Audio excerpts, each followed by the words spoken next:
What happened during that Blue Ribbon Commission?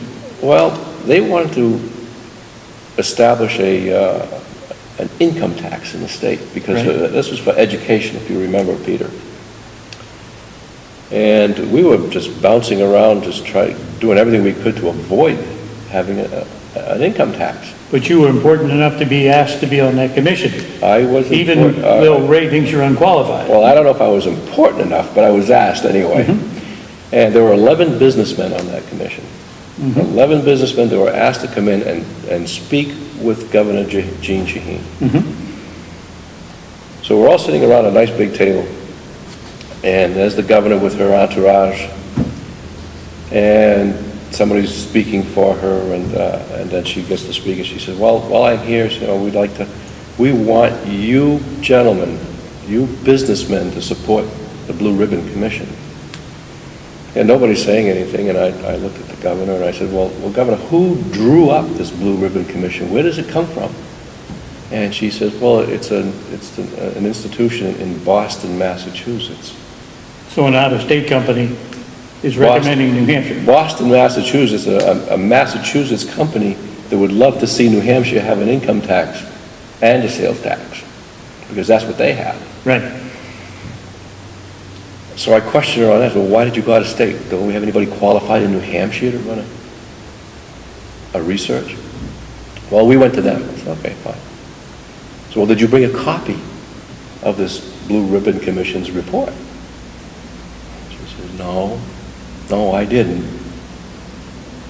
I said, well, let me ask you, Governor, did you read the Blue Ribbon Commission's report?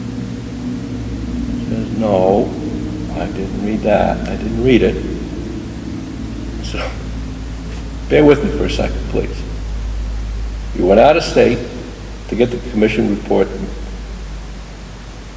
You don't have any copies for us to read, and you haven't read it yourself. And you want us to jump in bed with you? I didn't mean literally, but... To prove something without even any background. We had no idea what was written. Well, I think the country's found out that you don't approve something without reading it after seeing what happened in Washington. Yeah, but we knew that back then. Right. So I said, well, I'm sorry, Governor. I said, well, you have 11 businessmen that are in business, and you are just absolutely wasting our time. Yeah, because they all came from their businesses to try and help be part of this until they found out there was a major problem. End of meeting. Meeting was done. So you don't have a problem asking tough questions, and you're not a yes man. You're a person that's representing the people literally in the state of New Hampshire, because, again, the executive council is one of the top 8 most powerful people in the state. But I mean, you've got the governor, you've got others there as well. There are 5 councilors, yes, because of the 5 different districts.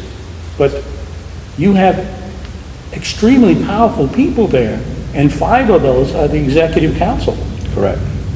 So when somebody thinks they're part of the governor's council, first off, to me, that should be red lights going off, is that they're not working for the governor. You're there around that table down in Concord, and you're making decisions to protect us. That's what we are elected to do. An executive counselor is elected to advocate for the taxpayers. Mm-hmm. And Ray Burton has forgotten that. He has forgotten that he's supposed to be representing you, mm-hmm, the taxpayer, whenever bills come up, whenever contracts come up, not bills, but contracts, mm-hmm, whenever you agree with the governor's appointment to a judge to go from one court to another court. Well, give me a couple of examples, because people out there are going to want to say, well, agreed, he has his positions, here's what they do. Give the public a couple of examples where there are problems that you've seen that we should have known about. Well, you have, this one that really frosts me. I mean, this is probably the foundation why you decided to run. This one here was a frosting on the cake. We had an attorney by the name of Bassett, Attorney Bassett. Never wore the robes. What do you mean by never wore the robes? He was never a judge in any court whatsoever. He was an attorney. And he was nominated by Governor Lynch to the Supreme Court. From attorney to Supreme Court. We have no idea how this man would rule on anything.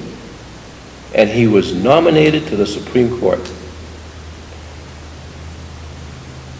Did Ray? Ray Burton voted to confirm him to the Supreme Court. Then, in further research on the individual, we find out that he supported the Brady Bill in its original text. And what was the Brady Bill? Brady Bill is anti-constitutional. It is against the Second Amendment. So we have a lawyer that proved that he was against the Second Amendment. They put him on the Supreme Court. Approved him to be, approved his nomination, confirming it to the Supreme Court without going through any judge, any line of defense. You know, that's paramount to taking a soldier coming out of boot camp and promoting him to 4-star general. It has just as much common sense as that. Well, this is it. When you lack common sense, that should scare the hell out of people. Well, unfortunately, that's where we're at. And I think Benjamin Franklin put it best. He said, common sense is uncommon. So literally, Ray, being one of the 5 executive counselors, didn't even check up on this person before he made a recommendation?